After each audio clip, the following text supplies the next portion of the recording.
Now, when we're talking about detention camps, if we go back to World War II, there are some common threads.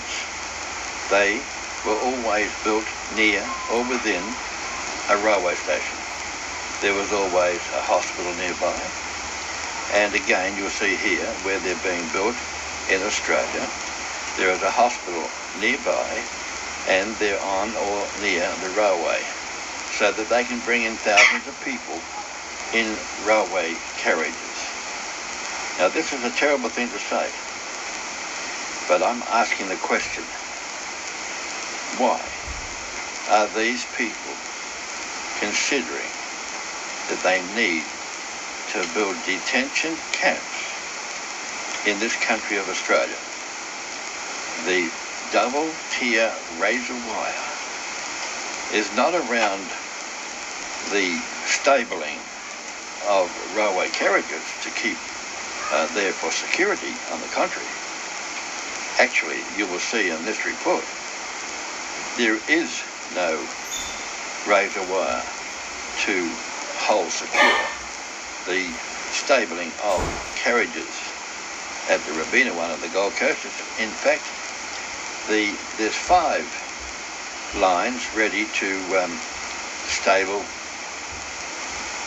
railway carriages, but they are not under the same security as a section that has been set aside. You have a look with me. There's a lot of people that don't believe that there is any sinister scheme to build detention camps in Australia.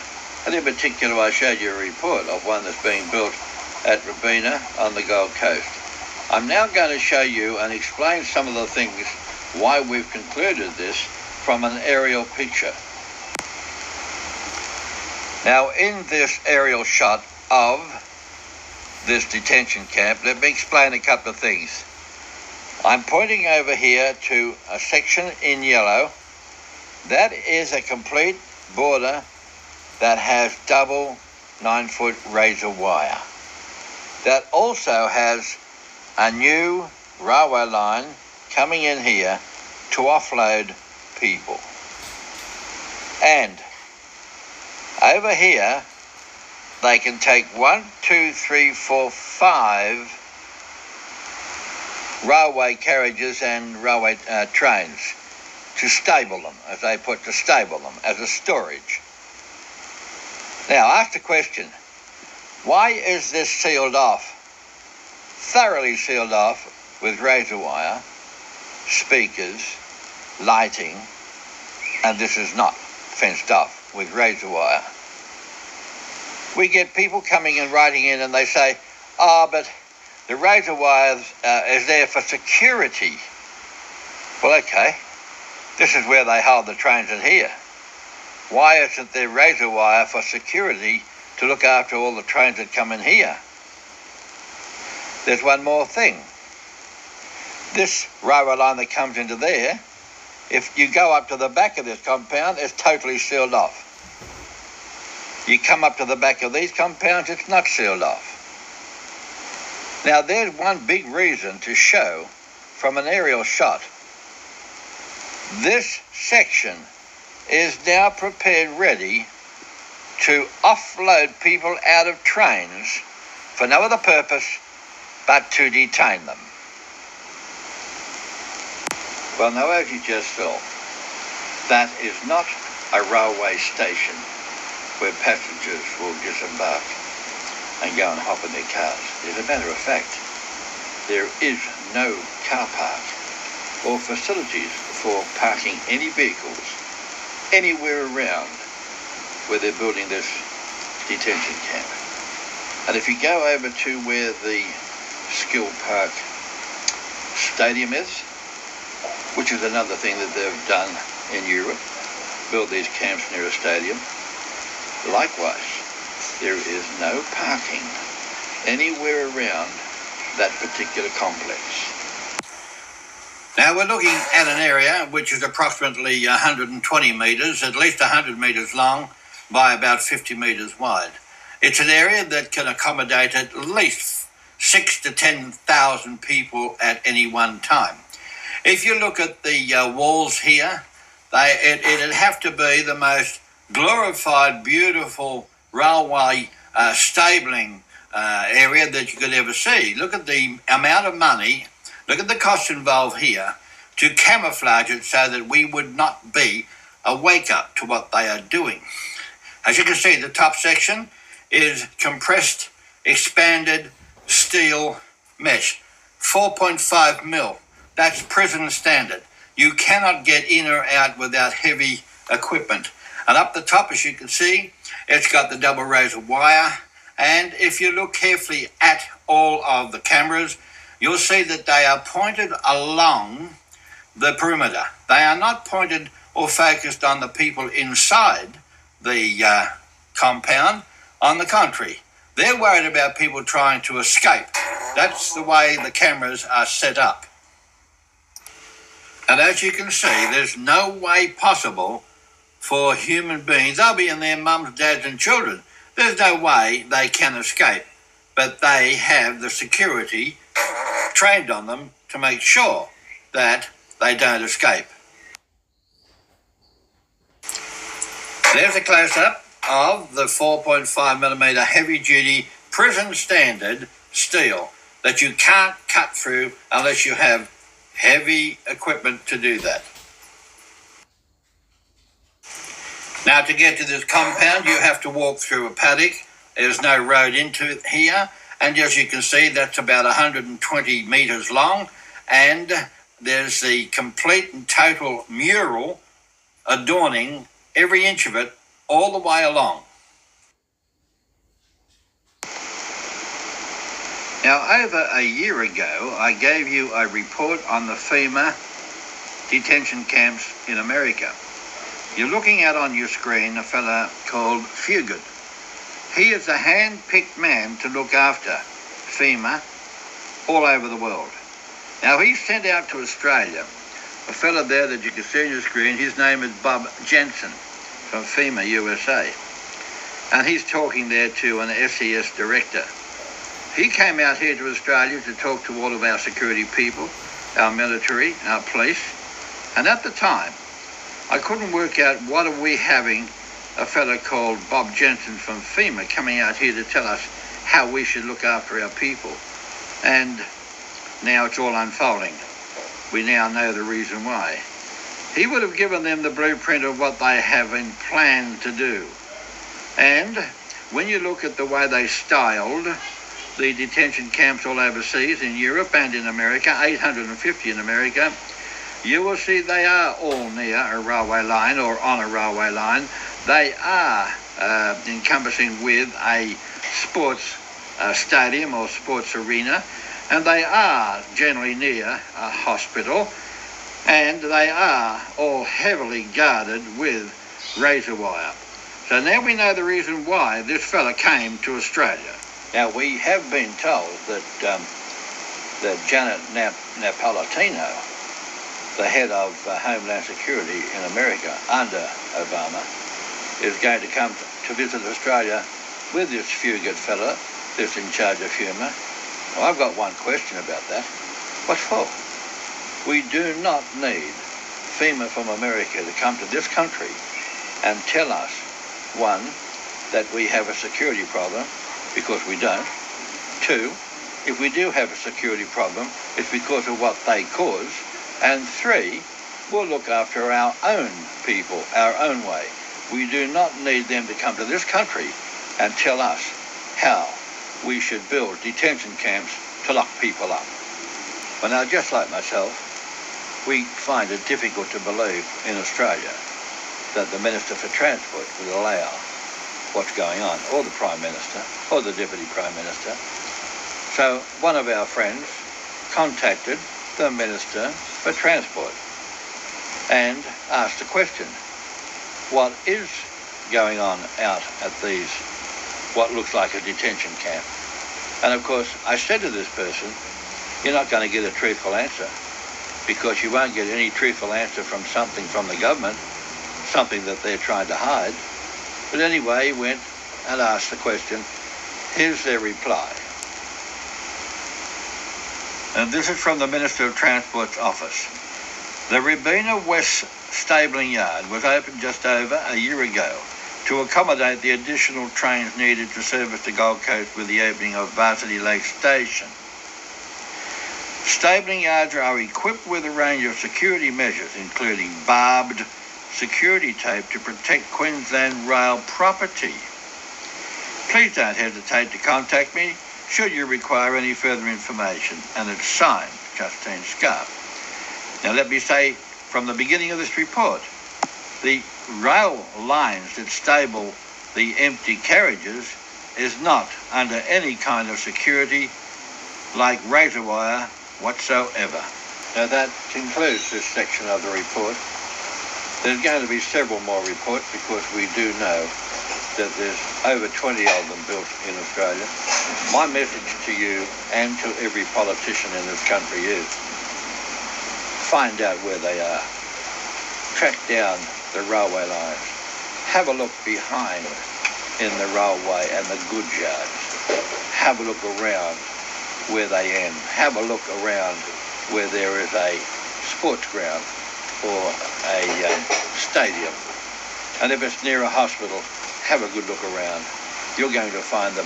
And when you do find them, you make sure you contact your politician in your area. To my previous report on the detention camps that are being built in Australia. I'm absolutely flabbergasted that there was people writing in that thought it was a fraud and that it was fear-mongering. Well, let me tell you something.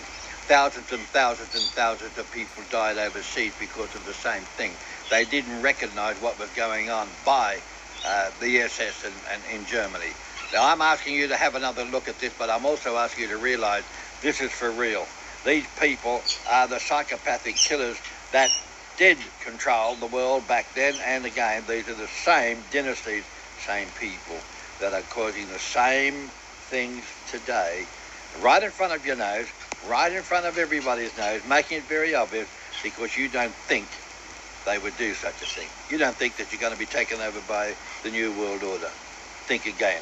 Have a look at this report with me, please. Hello, Oscar. How are you? Now, I believe that you come from Germany, and when you were a young fella, this was in the wartime. Can you tell us what happened with the people when they knew that there was detention camps being built, but nobody took any notice and it was too late? What happened there?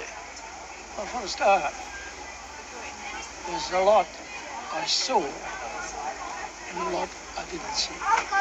The political part of it, first of all, I was too young for that.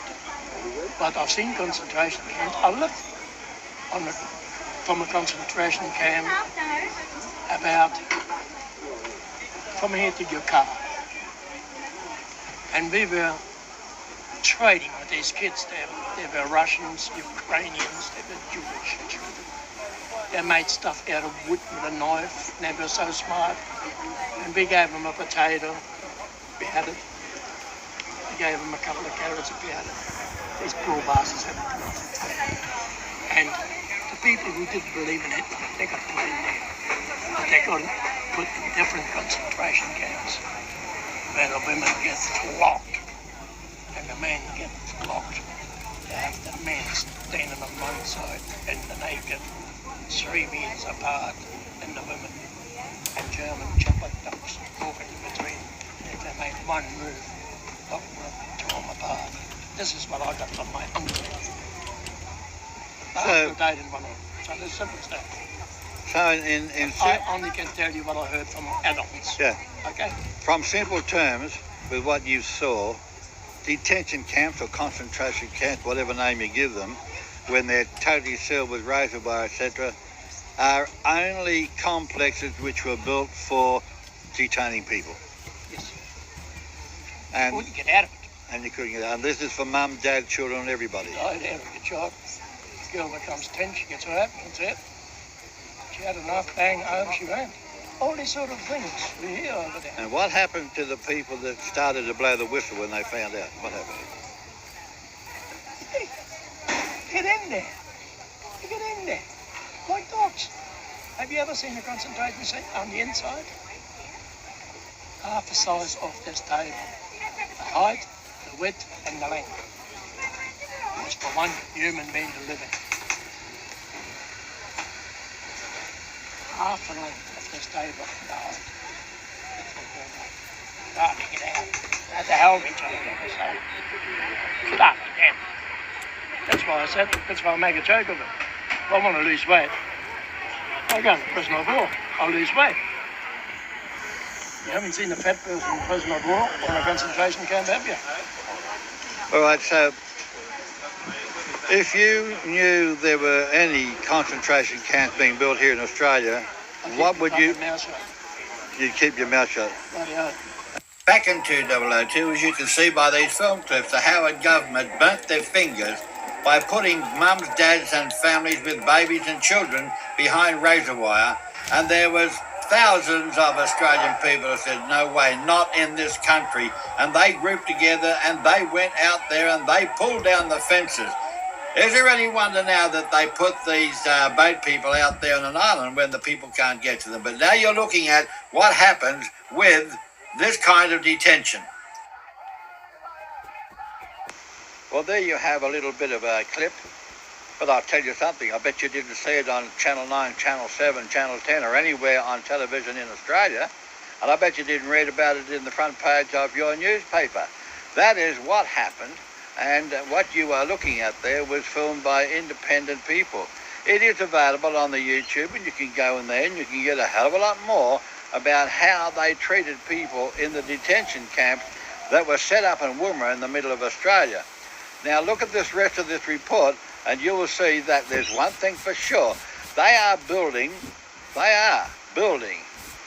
detention camps right here, right under our nose. They're camouflaging them and they are putting them under a disguise. And you know what? I'm going to show you in this film the same powers that put them together back there in Germany and Europe. They are the same powers that are doing it again today.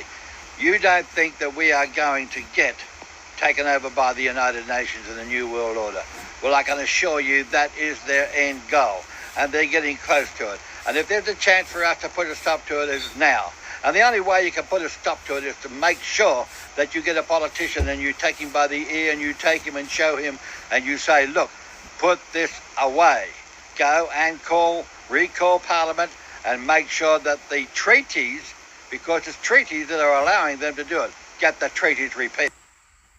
Now this is another glimpse of the aerial shot of the detention camp that is being built at Robina on the Gold Coast. You will see quite clearly that on the right-hand side of your screen there is a stabling yard there for 5 railway carriages, but on the left, that is the detention camp thoroughly, totally covered in on all 4 sides with razor wire, protecting what? There's nothing there to protect, so they can't say that it's there to protect the railway property. Here's another relook at the football playing field that you walk across, and you can see the detention camp there in the distance, and you can see how long it is, and you can see how they've camouflaged it with a beautiful mural right along the perimeter. Now I'm going to show you about the HAARP and the chemtrails, which is also being put together by the same evil mob of New World Order, non-elected people of the earth. Now, in all of the reports that I've given to you, as you can see on the screen that you are looking at, there is what we call the New World Order Elite Network chart, showing that there's an Illuminati committee of 300 people. This is the Secret Societies Network. And up on the top, you will see that they have control over what we call, under their manipulation, the elite military, intelligence agencies, drugs and armed trade, religion, banking businesses and politics. And if you follow the screen all the way down, you'll note that the deep underground military bases, DUMBs, look it up, go into Google. This is not a false report. You have a look at what is there that they have built to hold people, to detain people, to keep them in secret, and you won't even know where they are. And the British intelligence, CIA, Mossad, Interpol, and all of the others are involved in this. There is a secret science that they have let loose on the world regarding HAARP and chemtrails. And I'm going to show you something on that before I finish this film. There is a section there on eugenics and population control. And there's a section there on drugs and pharmaceutical companies, and there's a section there on the World Health Organization, and there's a section there on just about everything in our life. And these people are the powers to be that is manipulating, controlling it, and you think that your government is controlling it. No, they are not controlling it. They are nothing more than caretakers for this mob of the criminal international syndicate and the banking cartel. And you can stop this film and look at that chart, and you can do your own homework. You're able to go into Google, you're able to ask questions, and you'll find this is no lie, this is no fraud, this is not fear-mongering, this is the truth.